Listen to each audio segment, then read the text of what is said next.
I feel sad if I had a cat with short legs. You know, those really short cats. There's something sad about a cat that can't move that's like dysfunctional. But a dog is not. It's not sad. It's like kind of adorable. You look at a corgi and he's still a dog. Yeah. Like he'll be sitting there. He'll still play fetch. His tongue hanging out of his mouth. He'll get a run around. He'll try and jump and fall. And it's like, fat guy, you can't do it. Yeah, you look at a bastard. cat. You look at a cat that has short legs and it's just like a pissed off cat who's just kind of walking around. They don't do anything because... Like a dog, even a corgi with short legs, you still walk them. The cat with short legs, it's like the cat knows how sad the situation is. Yeah. That's what's sad about it. It's like the corgi is a really dumb person that's like blissfully dumb, and the cat is like a dumb person to be around because they're dumb and sad about it. Like you see a person, like I used to take care of kids with Downs, and they were great people to be around because they're so nice, so sweet, so kind, and. Like I enjoyed being with them because like I felt better being with them. It was a weird thing. And then you go work at McDonald's with people who are just as smart, but they know. Yeah, like they're assholes about it. And like some people are just, and then you get the angry people, and it's just like it's such a night and day difference. Yeah, attitude. Anyway, should we do an intro? I suppose so. Hello, everyone. How you doing? Welcome back to another episode of Bullshit and Video Games. Here with Chris again. How you doing, man? I'm doing good. Very, very good. Playing with a fidget spinner. Yes. Since I got them like 2 weeks ago, I keep one in my bag just when I'm bored. Yeah, man. Do you think that you're losing touch with the young folks these days? I didn't understand the appeal of fidget spinners. I could understand. I could put myself in that situation, something to play with. Yeah. But I didn't understand how awesome. No. They like. I bought them recently because I looked at them and I was like, you know what, fidget spinners are cool. Yeah, but when it's a good idea. When they first came out, there was such a huge explosion, like so fidget spinners. So much hype. Oh my god! And I was like, they do not deserve. Like this is something that you see a commercial or you see something like, hey, fidget spinners, and like they're cool, they spin, but it's like it's in the end, what is it? It's a weird top. And when you were a kid, no one was like, "Oh my god, look at this top! Look at it spin!" Well, they did have what are those tops called that like battle each other, battle tops or whatever? Oh, Beyblades. Beyblades. Oh man. Well, those were a thing for like 10 minutes. Yeah, that was because there was an anime attached to it. I didn't know there was. Was it? There was an anime. Like this, it started as an anime. Oh, okay. And then the anime got popular because I remember I loved the anime. I thought it was a toy first, like Bionicle. Bionicle was a toy first. It could have been a toy. An anime. It could have been a toy first in Japan, but I know like the first wave of it. I'm pretty sure the first wave of it in America and Canada was the anime. Okay.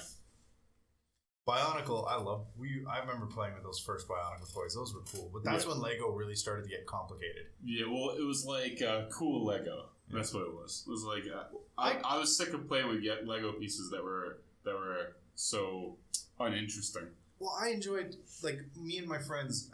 We had friends who had a room dedicated to Lego, and they had like a city built, and they had a bunch of those like big square pieces, and it was really a lot of fun.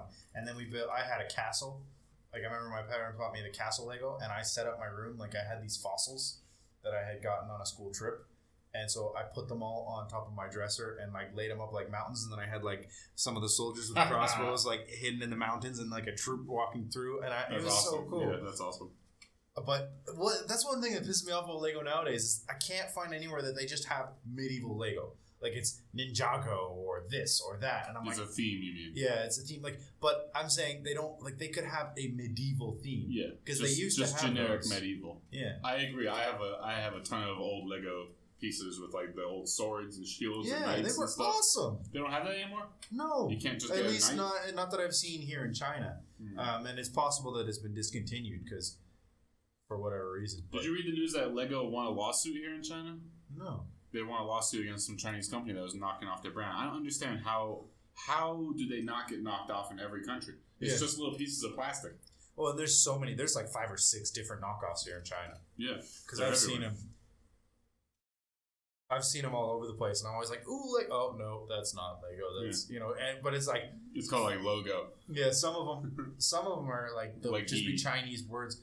Chinese words, but it's on like, 'cause Lego is like the red. One of the ones I remember was like a red block, and then the Lego was like across it. Yeah. And that was their logo, and that's what like I've seen 3 or 4 different ones that are just that, and it's like, no, I'm not gonna get that one because the dimensions will be different. Yes. So you can't connect the two. Well, also, Lego seems like a dark path. That if I started going down as an adult, it would be hard to stop. It's an expensive path. Yes, a dark, expensive path. And eventually you have an entire city of Lego. And what do you do then? You only make it bigger. There's nothing else to do. And then you bury yourself in the graveyard of that Lego city. Exactly. You make yourself a Lego grave, and you shoot yourself in the head with a Lego gun. Going back to what you were saying about Bionics. Bionicle, yeah, sorry. Bionicle, when they first came out, I remember even my mom, there was a game online when Bionicles first came out, and it was like one of those like solve puzzles and point and click where you like, okay, go straight, go left, go this way, and it was so much fun because you were as a little dude, not a Bionicle, but you were going around following the Bionicles, and that was actually the game.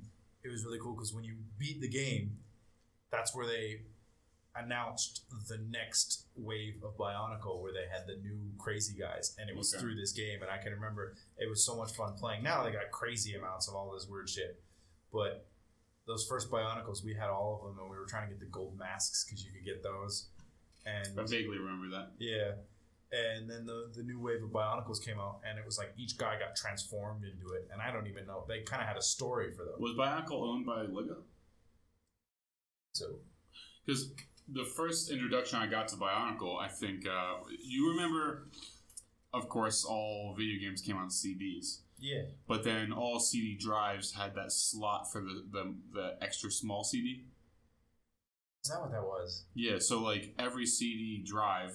It had the spot where you could put the CD, and then there was a smaller recess. Yeah, I never knew that was for that. It was for these mini CDs. I didn't know that. And sometimes games, when you would buy a game, it would have a mini CD in it as like a demo for another game. Yeah. And I got like a demo for Bionicle, but there was nothing on it except a couple of trailers. And I think the Bionicles were like coded, right? Like there's a fire one, a water one, stuff like that. And so all the CD had was a trailer for each of the different Bionicle guys, the main ones. And each of the trailers were like maybe 30 seconds or a minute long of like back in the day, like kick-ass CGI, where like the fire guy's like surfing down lava and the water guy is like swimming through the ocean. I used to watch that thing over and over again. It was great.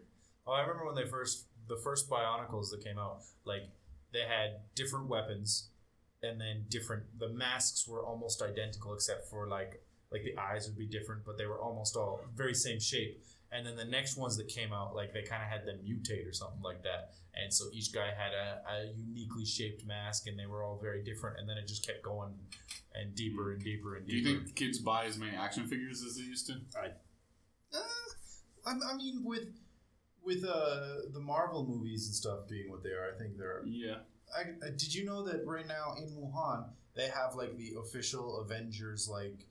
I don't know what it would be. Exhibition? Exhibition. Yeah, Is it still there? It's still there. It's there till August. Have you been there? Yeah, I went in and I haven't been through because you can go through the exhibition itself. I haven't done that. You want to do that?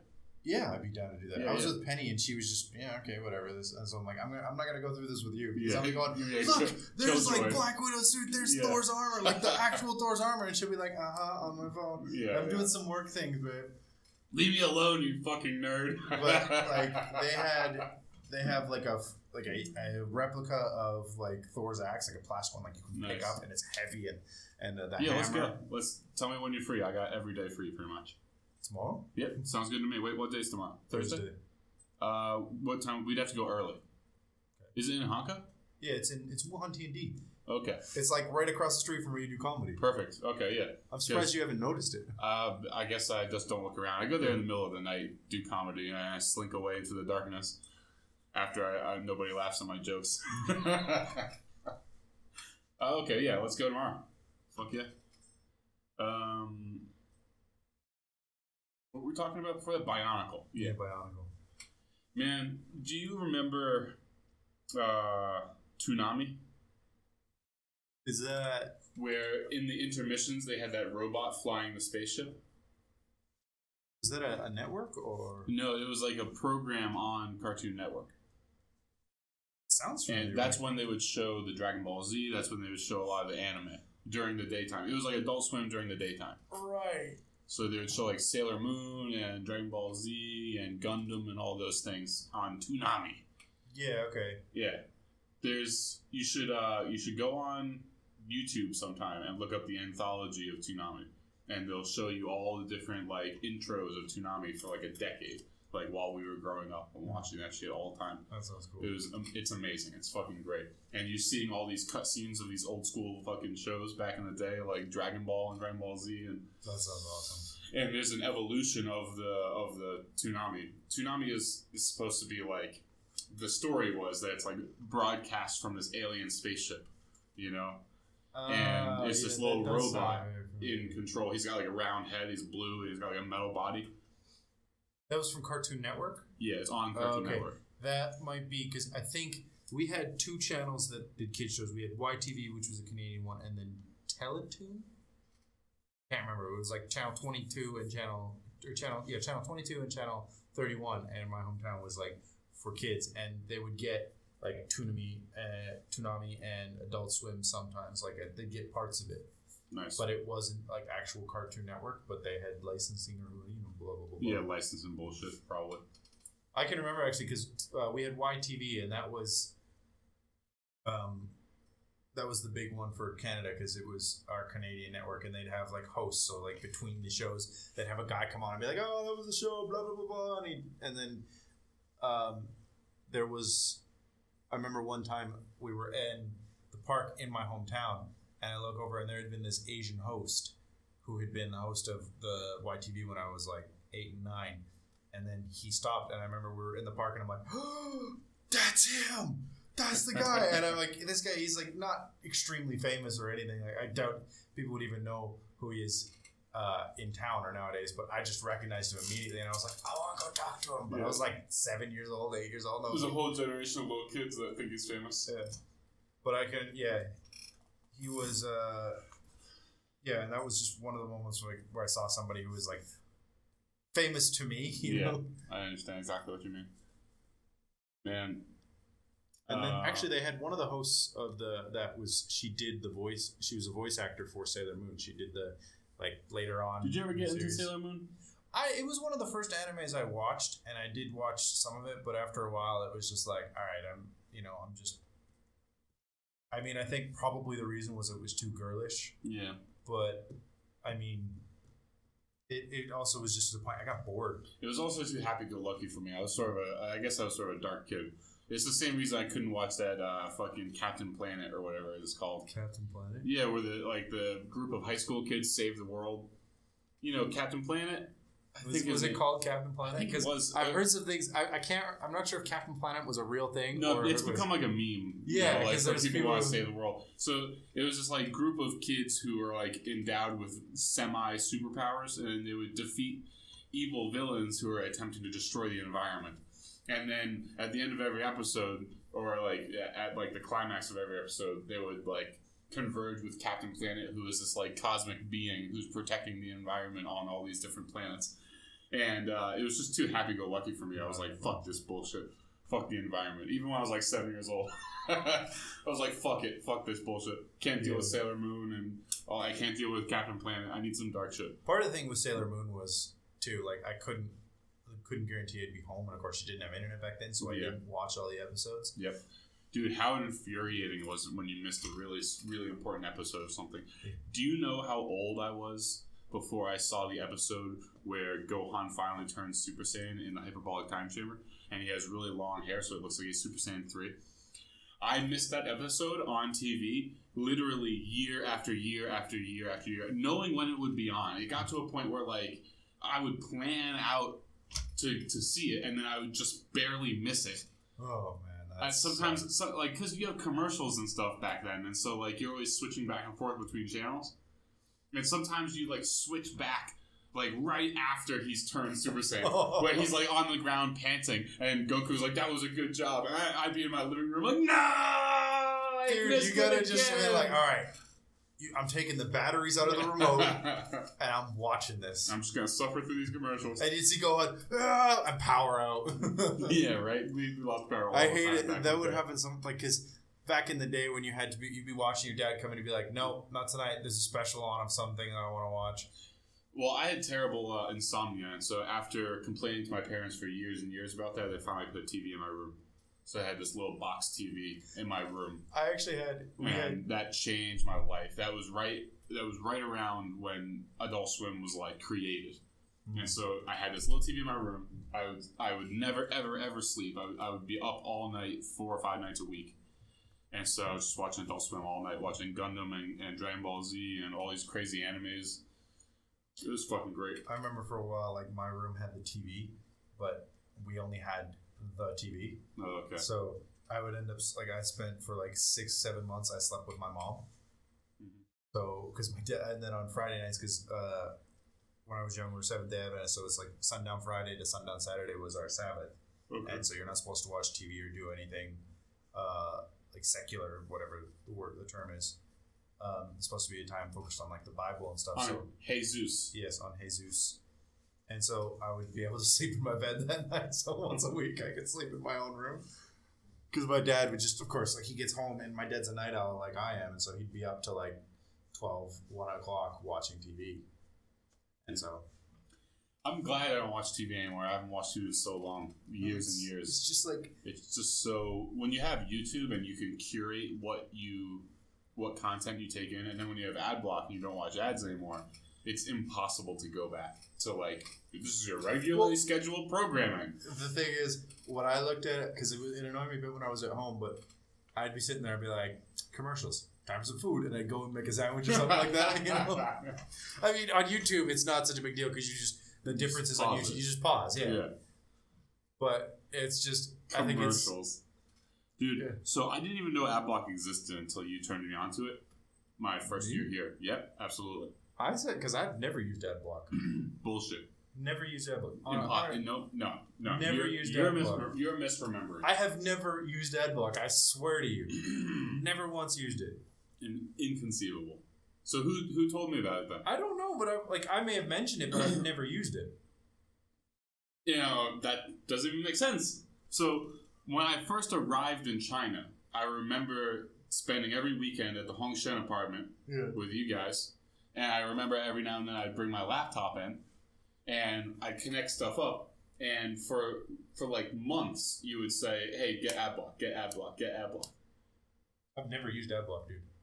Never, ever. That's inconceivable. I've never used AdBlock. So you watch ads on your YouTube channel? On your YouTube videos. Because usually you can skip, it's either 15 seconds or you can skip in 5 seconds, and it's fine. This is blowing my fucking mind. Well, Max definitely doesn't use it, and Jerry doesn't use it. I may have mentioned it, but... So wait, why would you recommend it to me if you never used it? Probably because you were bitching about the ads. That's probably true. Fuck. You were probably just going, dude, these fucking ads, I hate them so much. Dude, just get AdBlock. Shit. Well, why don't you use that? That's incredible. I haven't watched an ad in 4 years. Because it just doesn't. And it tracks how many ads are blocked. You know how many I've blocked in the last 4 years? 850,000. I could see 850,000. I would consider getting it now for YouTube. And change. I would consider getting it now for YouTube because I'll watch Game Grumps 15-minute video and there'll be 4 ads. Yeah. And that's just. And there'll be a banner ad. I don't care about banner ads. But it blocks all of it, and there'll be an ad on the side in YouTube blocks that as well. So you might watch that. Doesn't that mean that they don't that the creators don't get money from that? Sure does.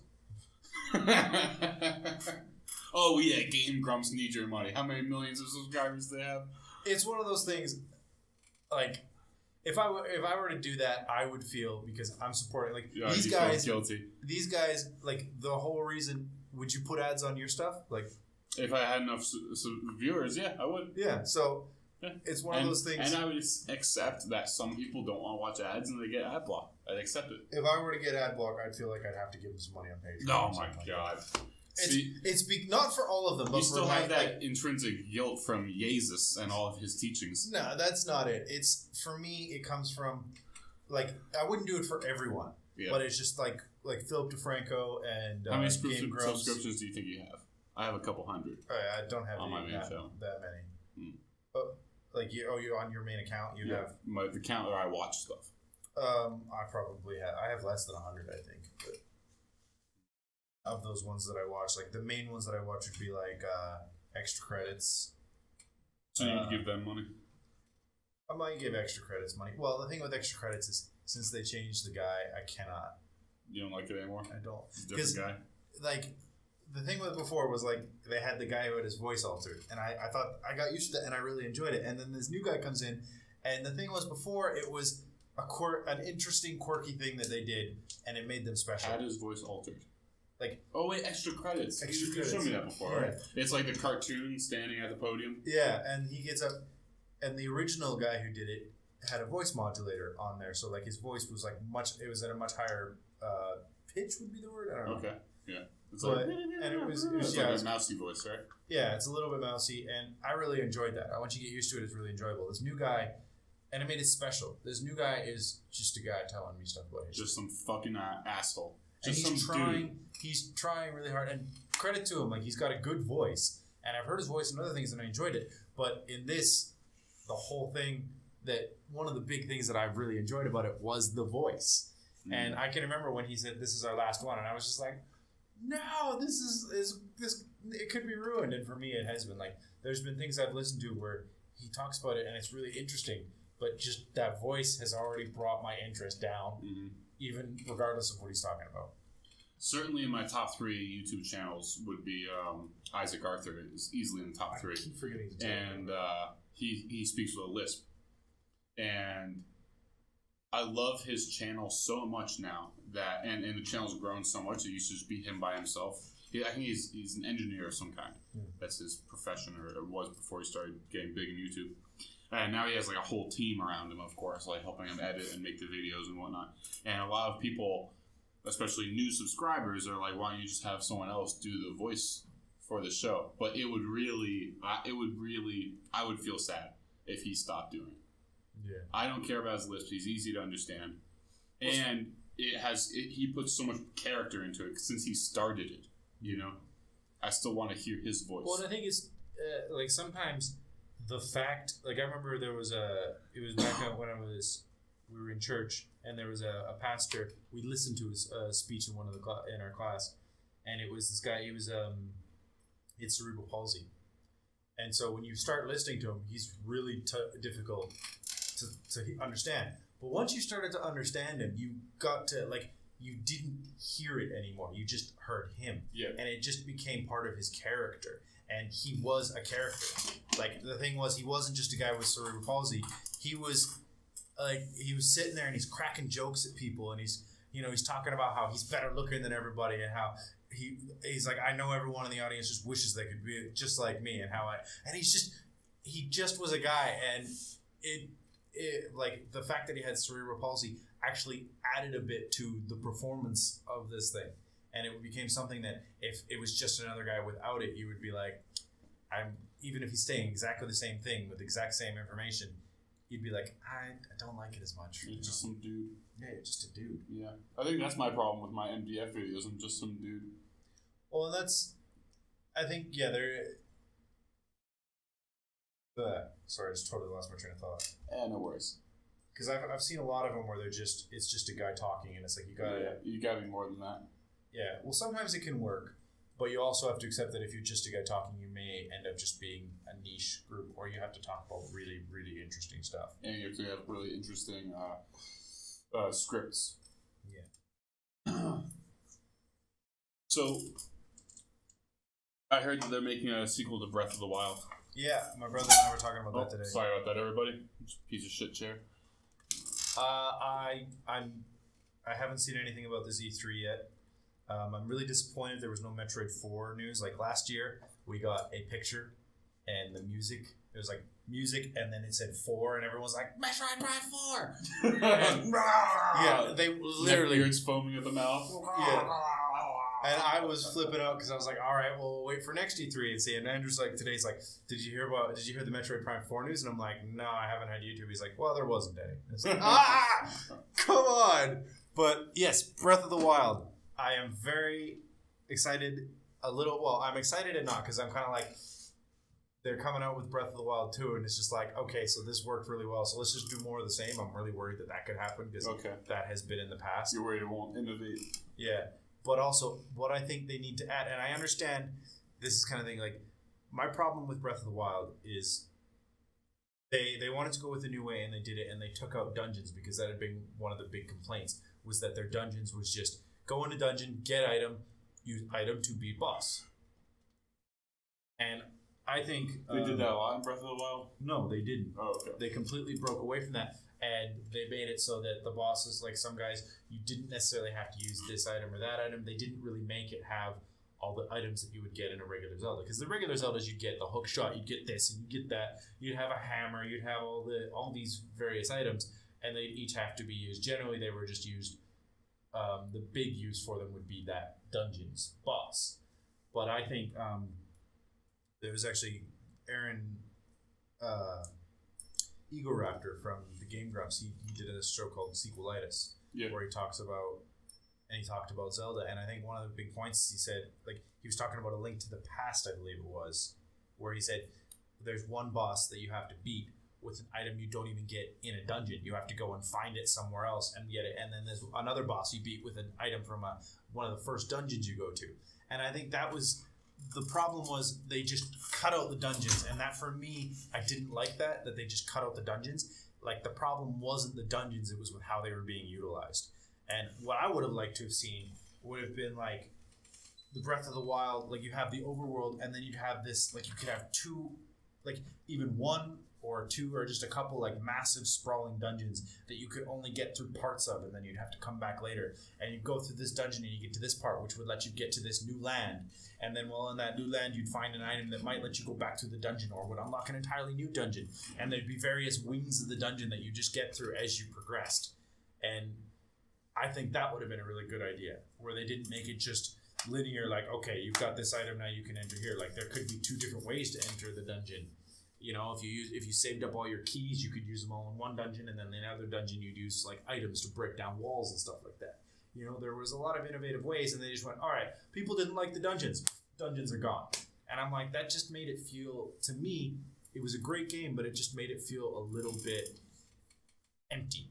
Okay. Just a little empty, because I'm looking at this massive sprawling world of Hyrule, and you know that there's going to be tombs and things and all that in there. And the only dungeons, quote unquote, they had were the shrines, and the shrines were good, great puzzle solvers, but they were just kind of mini dungeons. And I don't know, I love dungeons. I love that idea of like going into this ancient tomb or this ancient castle or whatever. And that's why like the last level when you go into Hyrule Castle, that was great. I really enjoyed that because there was I explored a third of Hyrule Castle before I got to the end of it, because there's different routes you can take, and it was perfect. Like, that's all they need to do. I hope in the next one they put some dungeons back in. They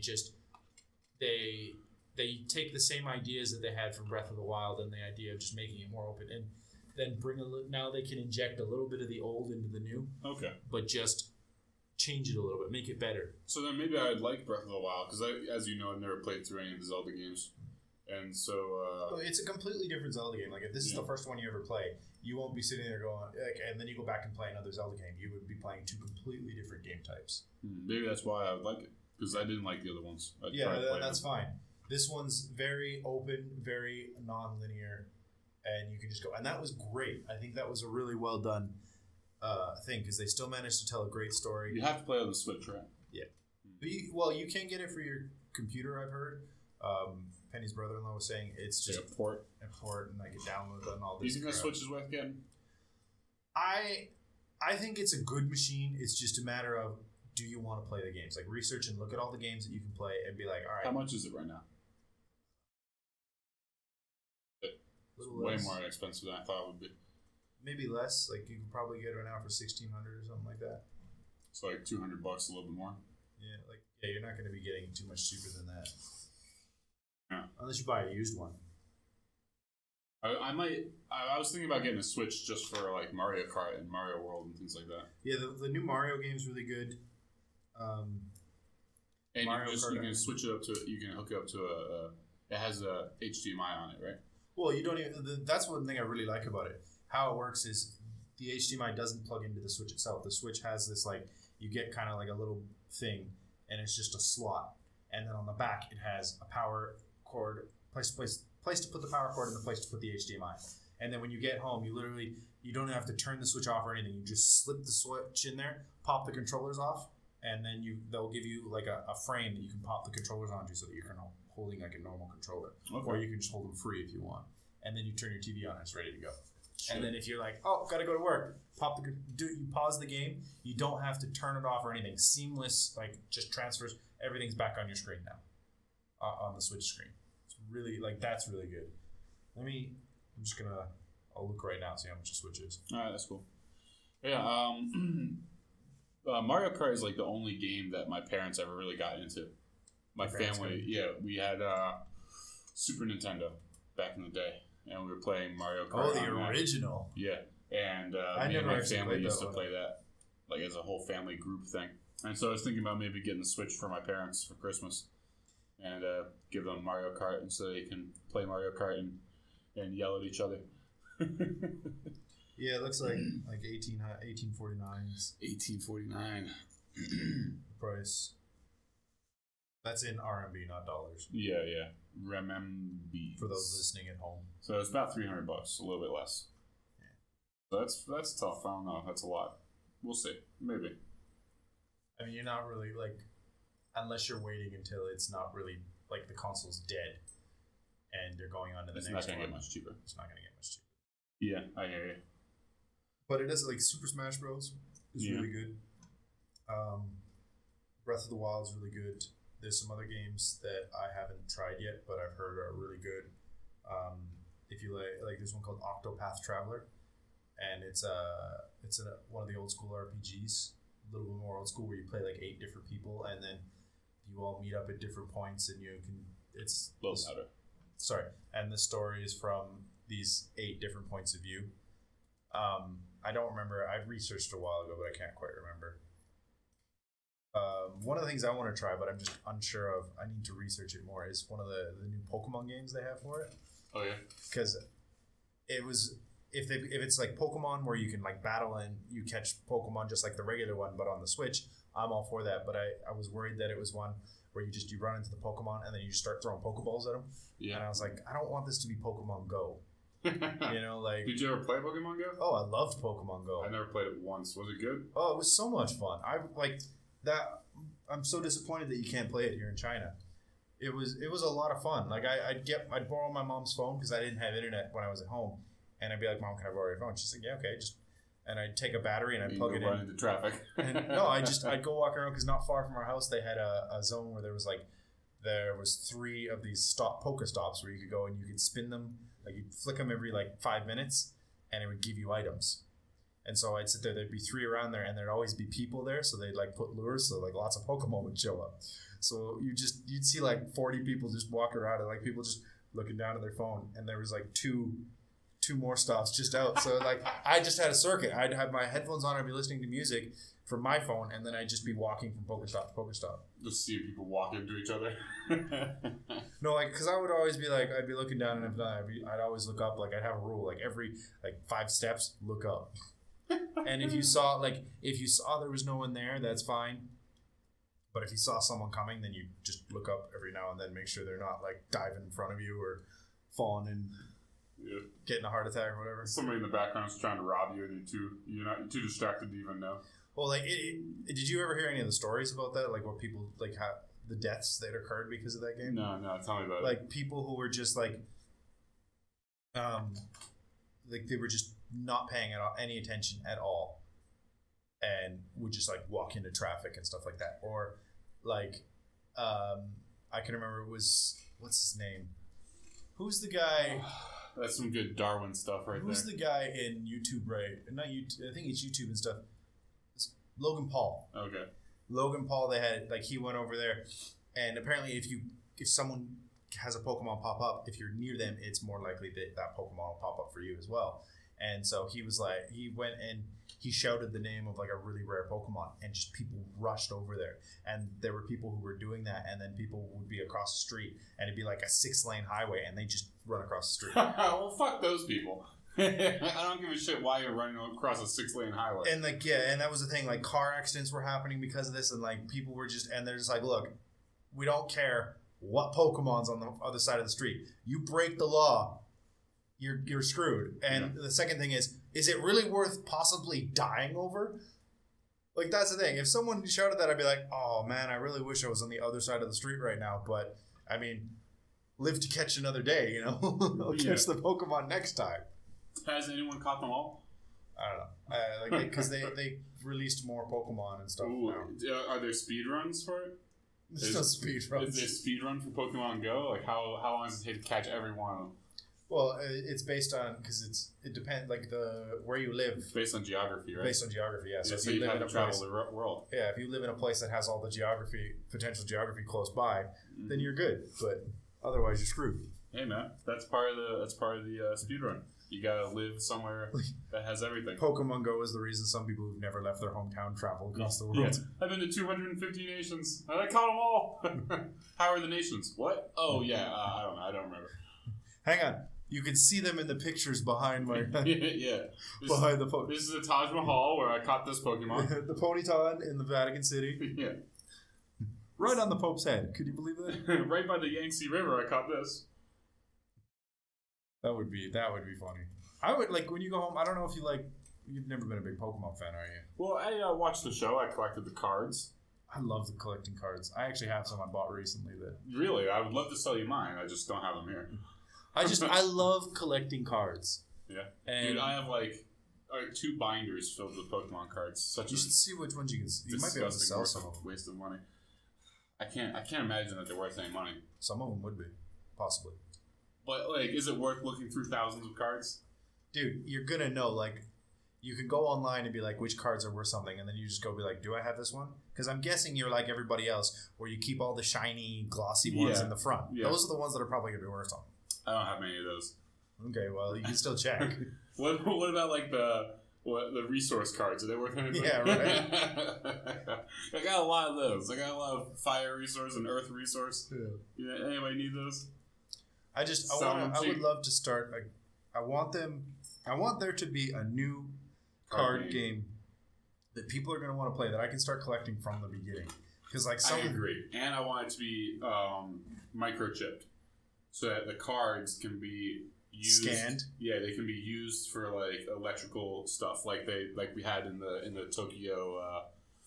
Arcade, in the Tokyo arcade, where they were microchipped and you could move the cards around. You could put the card on a deck, on like a computer deck, and it would scan the card and it would know what the card is. Yeah. Even if you're just playing like a basic card game where you wouldn't need that, it would be something so that you could put all your cards online. Yeah. So what they need to do is start selling the cards, and then they sell like a little scanner, and then a computer program like software, so that you can connect the scanner by USB, and you can scan your cards, and then you have your deck on your computer.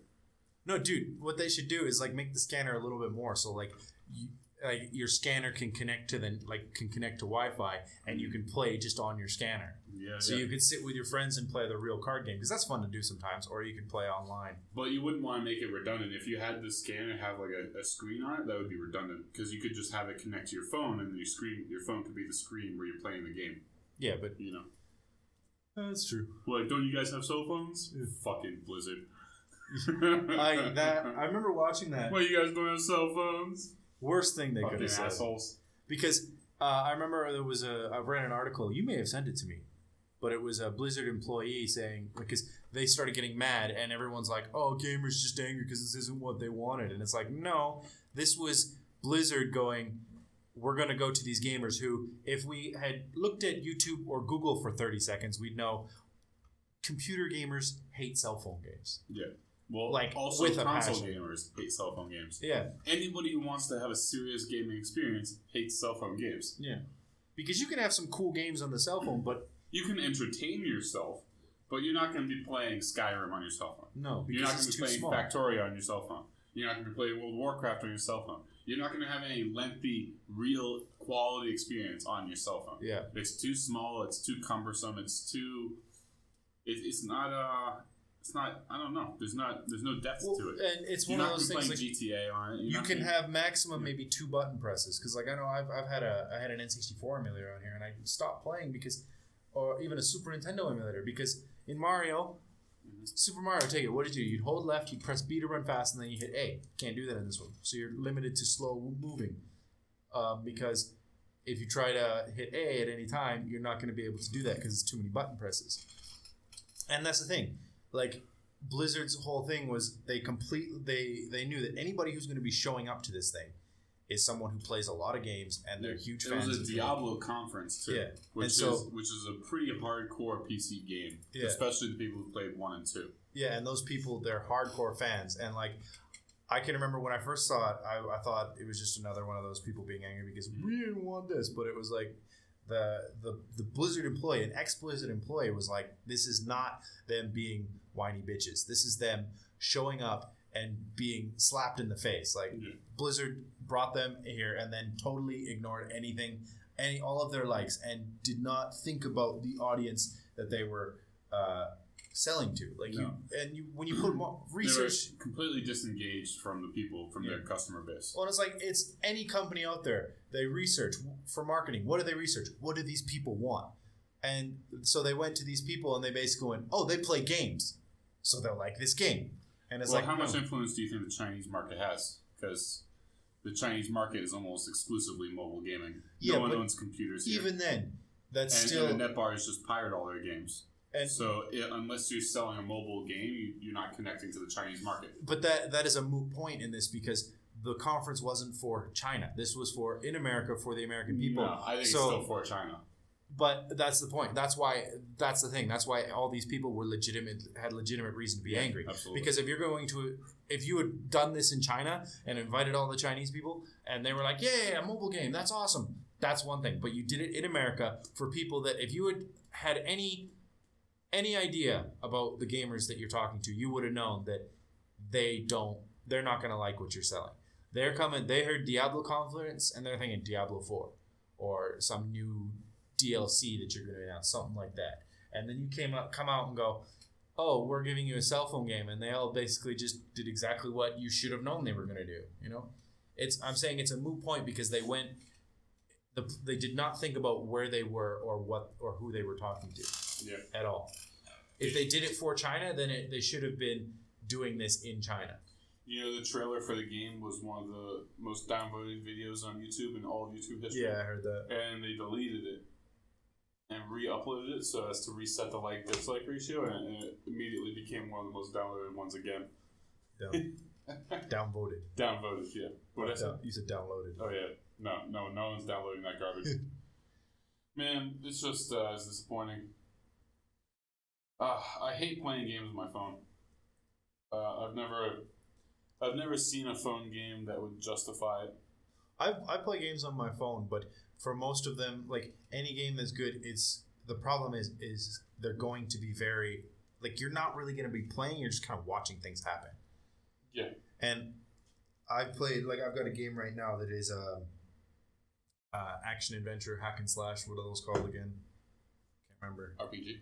No, it's not RPG. Like you do action RPG. Wow, I can't believe I didn't. Yes, action RPG. That was a total brain fart. Yes, it's an action RPG, but it's so basic because there's not a whole lot they can put in there.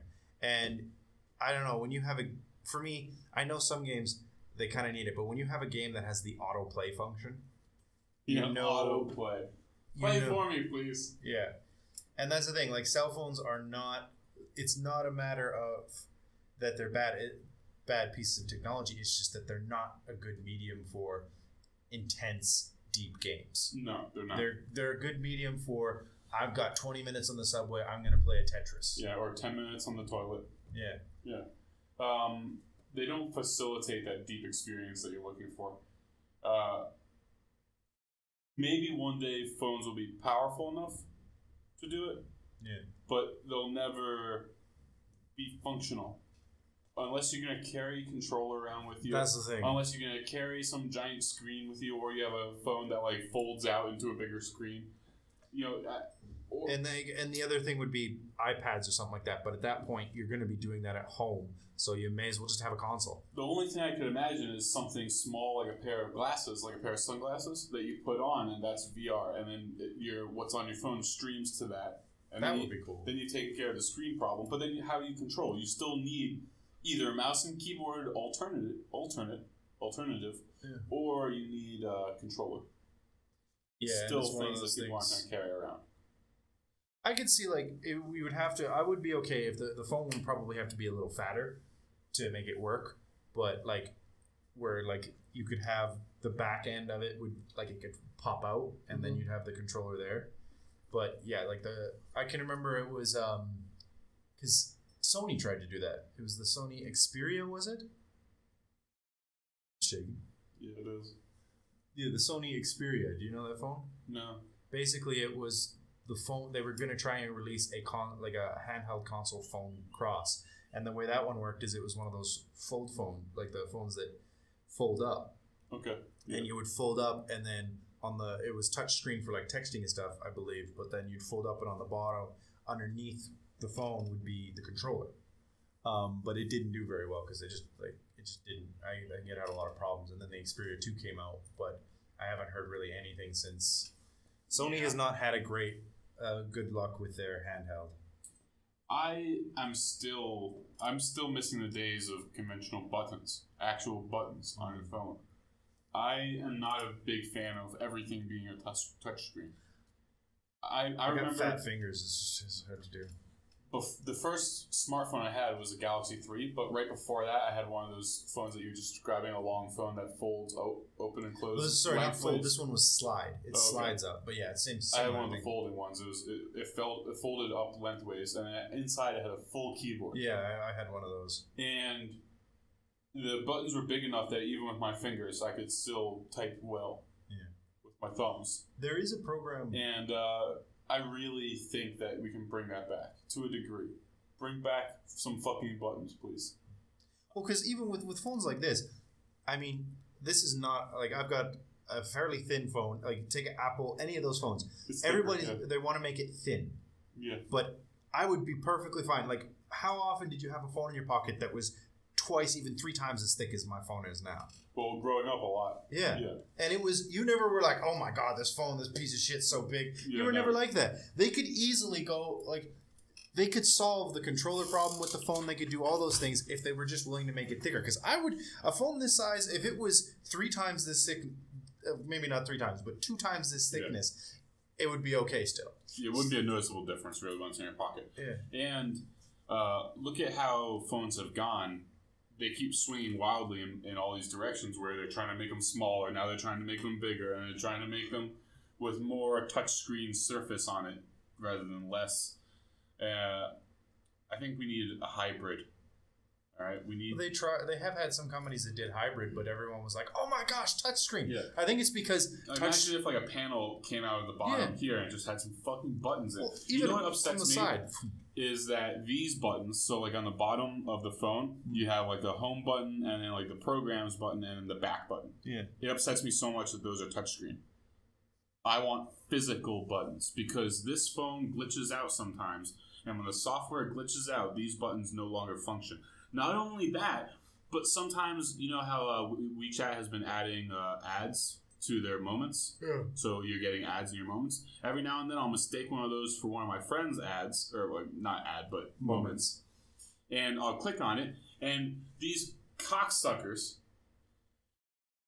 with everything else you click on, you have those buttons. These buttons here. But when you click on one of the ads, these buttons disappear, and the ad takes up the entire screen. These buttons don't exist anymore, and you can't get out of the ad. Really? Really. Because the other day, how fucking underhanded is that? I clicked an ad, and you can't just, because some games they'll take that away, and then you just flick up, and they'll come back. Right? No, they disappear completely. There's a little X on top, and you have to exit out of the ad to get those buttons back.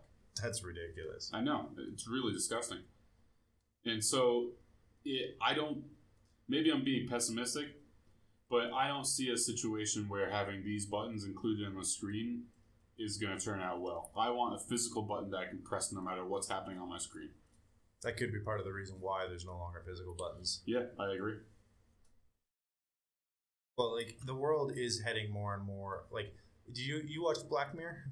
Not yet. The new season, you mean? No, just like so it was in the first season, I believe. You remember the one? Everyone's on the bikes. Yeah. And like, it's getting to the point where I don't think it'll be too much longer before we have the ads where it's like you must view this ad, and if you're not, the ad won't play. Yeah. Open your eyes. Open your eyes. You must view this ad. Well, like even Steve, like and you have to pay to make the ad go away. Steve Jobs had like he was one, and he put down ideas to do that. Basically, make it like ads that could interrupt your phone calls, and then you could have to watch like a 2 or 3 minute ad before you could continue your phone call. That's why I feel like things like ad block are so important. I really feel like I'm fighting back. The fact that I haven't watched 850,000 ads in the last 4 years, 850,000. That's such an absurd number in 4 years. It's unimaginable. I have no problem with a 15-second ad or like a 2-minute ad that I can skip. I don't care if it's 1 second. I have a problem with it. No, I can't agree with you there because like companies need to advertise and people need to make money, and ads make sense to a degree. And so I'm willing to accept, but when it's like you're watching a movie and there's going to be like 20 ads in that movie, that's like if you put 2 ads in the movie. Well, this is the thing you said, to a degree. And I feel like people like me using ad block, this is the pendulum swing that counters people like you just said, where they post a movie and there's 30 advertisements during the movie. Or when you watch a movie on cable and you watch 10 minutes of the movie and then you watch 8 minutes of advertisements. And 10 minutes and 8 minutes and 10 minutes and 8 minutes. Not 8 minutes, it's like 2 minutes of advertisement. No, it's way more than 2 minutes. When was the last time you watched cable? It's fucking insanity. The last time I watched it, there was as many... You're spending as much time watching ads as you're watching the movie. And they cut the movie down significantly. So you end up watching a 2-hour movie in 90 minutes, and you watch approximately 90 minutes of ads during that time as well. And so I think people like me using ad block and refusing to watch ads in any circumstance is the pendulum swing that counters the extreme nature of cable advertising, and many YouTube channels are going in that direction as well. In some cases, some of those YouTube channels, like the reason they have so many ads is because they cannot support themselves on YouTube otherwise.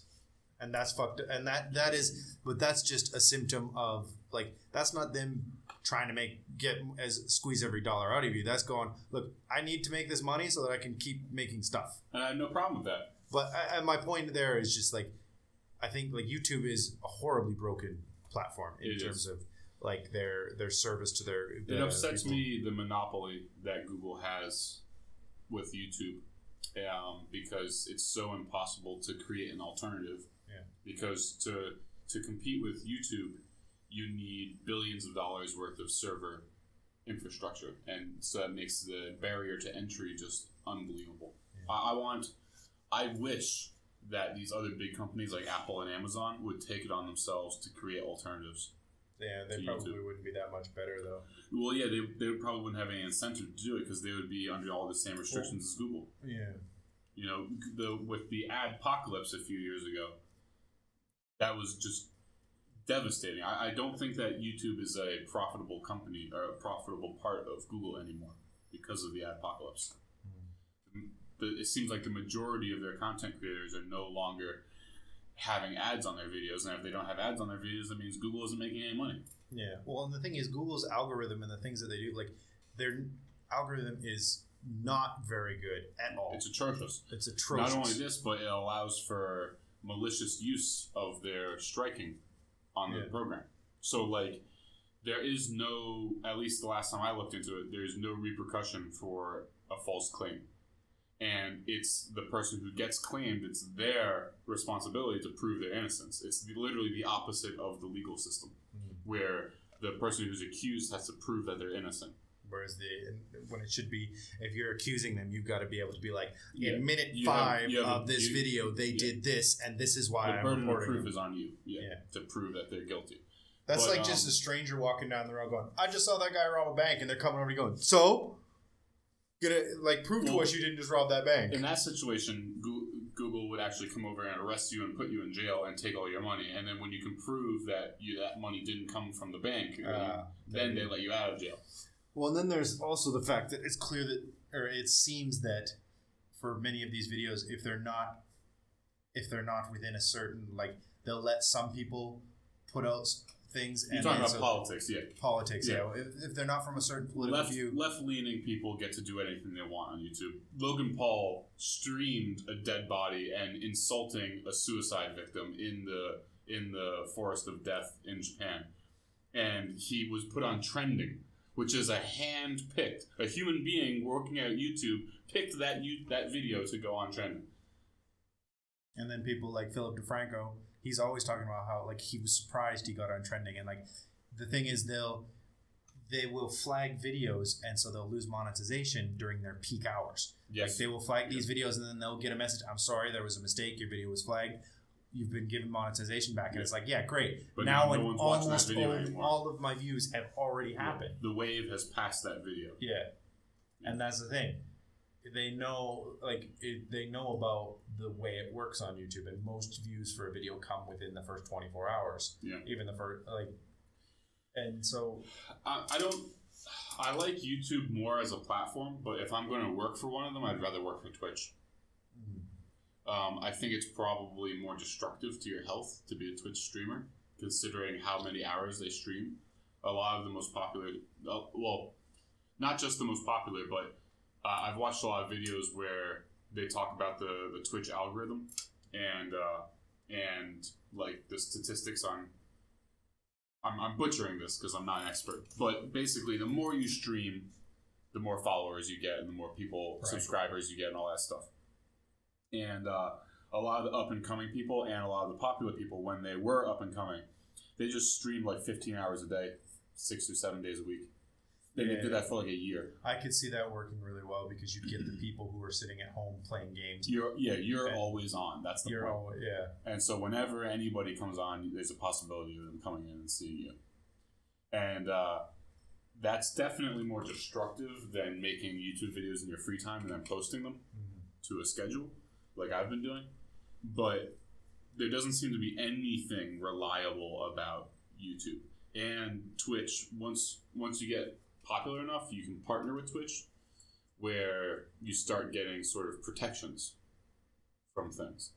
And you can partner with different studios, and they'll sort of protect you from copyright infringements and stuff like that, because they take a big piece of the money you make, but part of what you're paying for there is copyrights and stuff like that. The rights to do it. Yeah. So, I don't know. I'm going to start doing Twitch when I go home with Classic WoW. I'm going to stream a couple times a week, which is probably not enough to gain any followers. But we'll see. If I like it, I'll keep doing it. But I have absolutely no faith in YouTube. I put videos on there, and I do a tremendous amount of work for my YouTube channel, but I have no faith that it still exists tomorrow. Like, every day that I log on to my YouTube account, I expect it to just, like, have 0 videos. It's like, you've been banned. Because they can ban you after the fact. Yeah. Like, somebody can just go on to one of my videos. Like, somebody can go on there and just claim that they're the owner of the stalker IP and just mark all my videos. And then you get banned. Well, you only require 3 marked videos to have your entire channel shut down permanently. And they don't have to prove that they are that person. I could just come on. I could have 20 copyright strikes. It shows that YouTube really doesn't give a fuck, because they don't care. They're not trying to they don't care about these channels because you're not a big channel. So we don't fucking care. We're not trying to protect. Well, even big channels, you have to be left leaning to have any protection. Apparently, it's tough, man. Yeah. This is why I wish there was some competition, but like channel or websites like BitChute, they don't have any. Yeah, it's like a YouTube alternative. They don't have any ability to really compete. You have to pay to put videos on there over a certain amount. Over I think like 20 videos you have to pay, which no one's going to do that. No. But they can't afford to just give out server space to hundreds of millions of people like YouTube does. Yeah, it's one of those things. Like, that's why a lot of people though on YouTube, anybody who's on YouTube, if they're only nobody who's big is only making money from YouTube. In fact, they're making very little from YouTube. YouTube is basically where they put out their main stuff, and then they try and get people to come over to their like Philip DeFranco is a perfect example. Like he's constantly talking merch about and donations. That's where they get most of their money. Merch and donations, and Philip DeFranco's trying to start his own network so that they can go on there and just have separate themselves from that. He wants to be totally self-sustaining, and of course you can totally understand that. Yeah. And that's why people like Game Grumps and all these things, like before, back in the day, YouTube, I remember someone saying if you had 100,000 followers, you could make a living on YouTube. There's no chance of that anymore. That's not, pretty much no chance. It depends. It depends how devoted your followers are. So, for example, my favorite Factorio guy is Exterminator. And I think he has like 28,000 or 30,000 subscribers. But his subscribers are very devoted, and a large percentage of them donate money. Yeah, but then he's getting it from his subscribers. He's not making it from YouTube. Yeah. So you can have small channels where people are self-sufficient from them, but it's not from YouTube, it's from donations. That's why you need, like I said, you have to find the niche. If you're going to be a small channel, you have to find the people who like your stuff and create your own little niche. But it's got nothing to do with YouTube. YouTube is how you find those people. YouTube's not giving you very much. Like there used to be a time when like YouTube had a lot of like really interesting animation coming out and video shorts, and then they changed their algorithm and totally destroyed the ability to do that. And I know there's a couple people who've talked about it, and they said like that completely destroyed their career and forced them to change from doing the animation that they love to doing other things because they couldn't make money doing these short videos anymore that they could have before. Yeah, absolutely. And all that stuff gets banned permanently. It's not like you can make a new channel and upload the same videos. Well, it didn't even have anything to do with banning. It was based on how your money was calculated, how YouTube did it. Like they changed how the money is generated. Well, they changed now you have to apply to become monetized. And you have to have 10,000 subscribers and I think 4,000 hours of watch time in the last 12 months. Whereas in the past, before Google bought them, they had no requirements. You could monetize videos with just a single view on them. It didn't matter. Of course, you wouldn't get any money from it. But and I think it was also one of the things was based on number of views, not view time. And that's what they changed. They changed it to view time. So now this 5-minute video is not long enough to make the money. Now you have people making 10-minute videos for no reason, where there's like 5 minutes of filler just because they want to get it over a certain amount. So that they can make some money. Yeah. Yeah, it's a broken system, man. I really wish there was more protection for these content creators. Well, because YouTube doesn't care about the content creators. They care about the money that's being generated. Google doesn't. Google doesn't. Well, and they really, it's clear that they really don't care. Did you hear about the thing recently about the people who were abusing the YouTube like search algorithm? And so they were making it so like for example, you have a kid and your kid's watching some YouTube videos, the kids channels, right? And then you have it set to autoplay, so that it'll just bring up the next video. Well, they had people who had figured out how to abuse the autoplay so that because the autoplay would just search out terms, and so they'd fuck with the autoplay, and you'd get this video coming in that was really bizarre, messed up, disturbing. I remember watching DeFranco videos on that. You see some really fucked up shit. Yeah. And like it would be, and there's some videos out there. It would involve like people dressed up as like Spider-Man and Mickey Mouse and all that, like and killing each other, stuff like that. All this weird shit. Well, I'm really glad that Disney finally released their own streaming service, and they bought Hulu, and they're going to keep Hulu. And Hulu is where they're going to release all of the adult content, and then the kids stuff is going to go on Disney, on their own streaming platform. It's fantastic because I think a lot of people are becoming more and more worried about YouTube. Yeah. And adults with children want a place where they know that they have kid-friendly content and they can just sit their kid down, turn it on, and walk away, and they know they're not going to see any fucked up shit. And with like things like Disney streaming, you're not looking at billions of videos. You're looking at the 50 that they have put on there. Or something. Well, there's going to be lots. Disney owns so much shit. I know. I'm just saying, you're still not looking at billions of videos coming from everybody. Yeah, it's not randomly generated content. Yeah, because another video I watched, I don't know if it was DeFranco or not, but I heard that people were using programs to like what's the word? Procedurally generate these kids videos. and upload like thousands of them. Wow. You know what? There was another thing Philip DeFranco talked about that I found that was just disturbing. Have you heard about how, like, on YouTube, like, if you have a breastfeeding tutorial, you can, like, label it like that, and then you can have women there topless showing how to breastfeed, which is, okay, that's fine, I guess, but they have people who would label them as breastfeeding videos, and then they would just have, like, it would just be really like messed up. Porn? It would be like, yeah, softcore porn. And do those people get monetized? I don't know. Because I know that if you have anything related to guns, for example, you get demonetized. I mean, it can be like, it can be just a video of a gun firing, demonetized. You can have a video of like a tutorial, like a safety tutorial, demonetized. Wow. And that's, I don't care what people say, that's definitely political. Yeah. It's messed up, man. Yeah.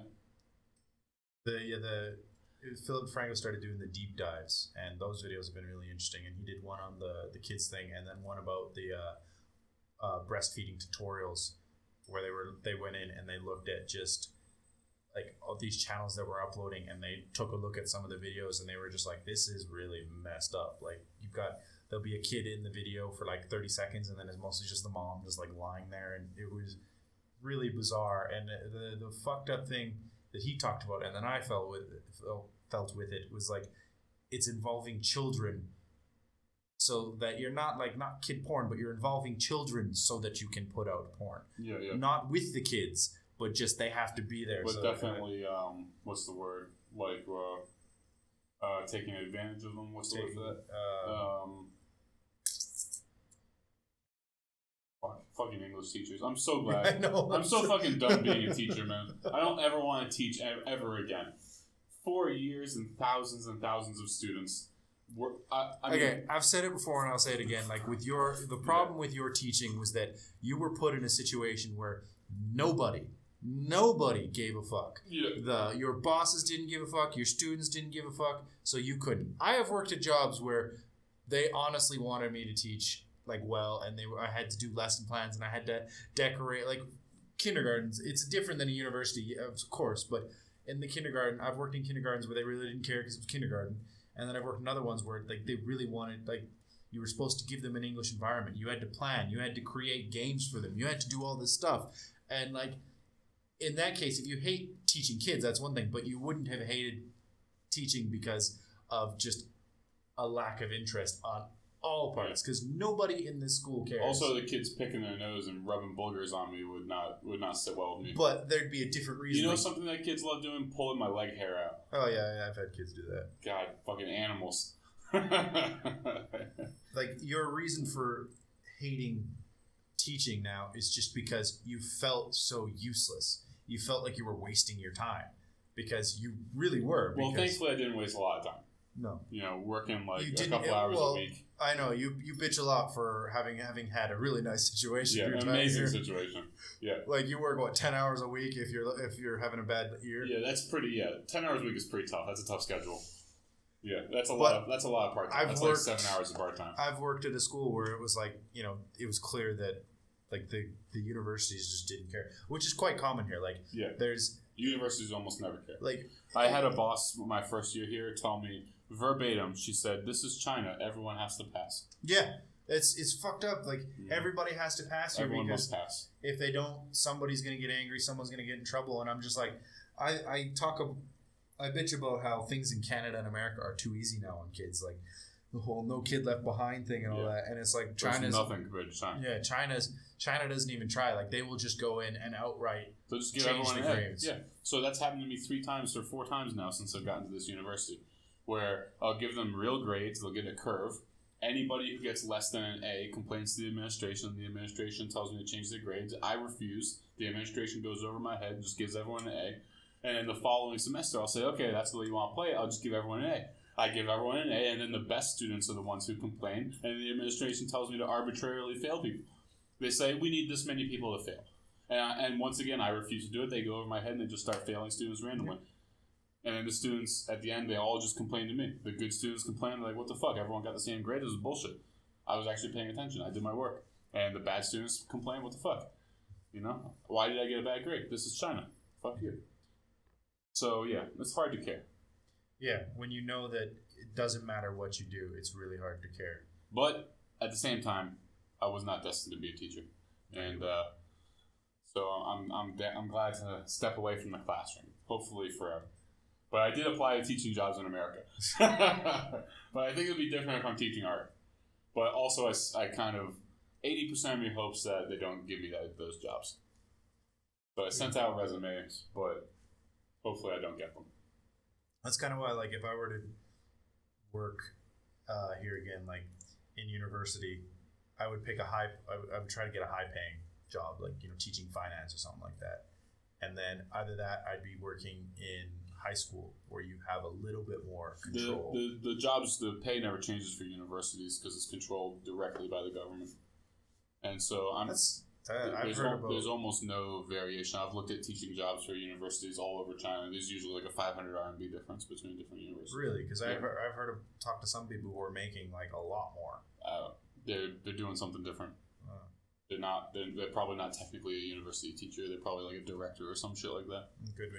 Because I was looking at university jobs in Shanghai a few months ago when I was there for my passport, and even the really good jobs were like 8,000 a month.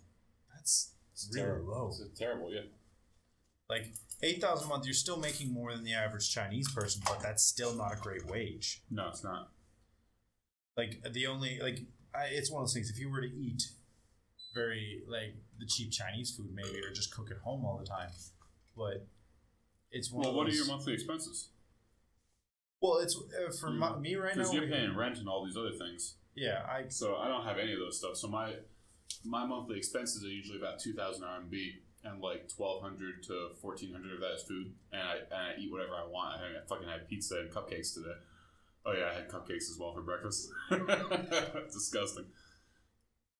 But I'm never like thrifty with what I spend money on in terms of food. I just buy whatever I want. I remember like there was times though, like the difference is like if you were to go and like right now I have a lot of expenses per month just because we bought the house and we're paying mortgage on that, and that's a big thing. But the amount that you pay for rent or that is covered in your rent and stuff versus how much you could make at a better paying job, the difference is you'd be making more at a better paying job. Yeah, but you'd be working. I know. You'd be working more than the difference. That's, I guess. So, like, if you're making 20,000 at high school, you're working 40 hours a week, and you probably have expenses of, let's say, 3,000 a month for living expenses, and then you have your rent, which is probably 2,000 or 3,000, and then you have taxes before any of that, which is going to be 3,000 or 4,000. So your 20,000 goes down to 10,000 really fast. Really, I don't. The whole taxes thing, because every time I've signed contracts that said before taxes it is X amount, and then I get paid at the month, and I would get the amount that they had said was before taxes, and I'm like, where did the taxes go? Like, yeah, why but you never have like official jobs. Even in the jobs where I worked, every job I've had jobs that were official. But were they actually paying taxes? Because like that's the thing. But most businesses in China don't. They don't collect fapiaos, and so they don't pay taxes. I know. I'm just saying in the contract it said. Yeah. Most of the like high school, like the really official jobs, they'll say before tax or they'll say after tax, and usually after tax it's like 16 or yeah. When they say like this is going to be your pay. After tax, it'll be like 16,000, 18,000. Before tax, it'll be like 21, 22. Those are for really good jobs. But you can get some of that tax back. Like when you leave, you can get up to like, get like 60 to 70% of that back. Yeah, but only, I think it's under certain circumstances. Like you have to be here for a certain amount of time each year and things like that. You know, if you're just here for like a month and you make the taxation laws now, I think it was like, they've changed it so for foreigners, like it's basically from this year, you will not be taxed for the first 5 years, and it only counts as a full year is if you leave for longer than a month, that year doesn't count as one of those 5 years. So it wouldn't be very hard for foreigners to make it, so they never have to pay taxes here. Well, it's not that you never pay taxes here. It's that what they were talking about is global tax. Oh, so if you've been here for 5 consecutive years for the entire year, then you have to pay taxes in China on all of your income globally. Which nobody's going to accept that. You know, they're going to. Every foreigner in China is going to do everything in their power to avoid that. It still pisses me off that America is a dual tax country. I have to pay taxes here and in America. Yeah, that is. Yeah. And then I go to fucking Shanghai to the embassy and I see what my taxes buy me. Fuck all. They don't buy you a lot. They give you nothing. Nothing. They pay for all the rich people to do the things they want. They take, and they give me nothing. That's why I'm trying to become a rich guy, so I can take advantage of all that stuff and I can spit on the poor people. Alright, you want to call that one? Yeah, I think I gotta get heading out here. Thank you everybody for listening to the episode of Bullshit in Video Games. It's been another short one with Chris. Thanks for coming on, man. No problem. Thanks. Take care, everybody. See you in the next episode. See you next time. Do all that good stuff down below. Like, share, subscribe, comment, yada yada. Catch you in the next one. Bye-bye. Bye. How am I gonna find man I'm supposed to be?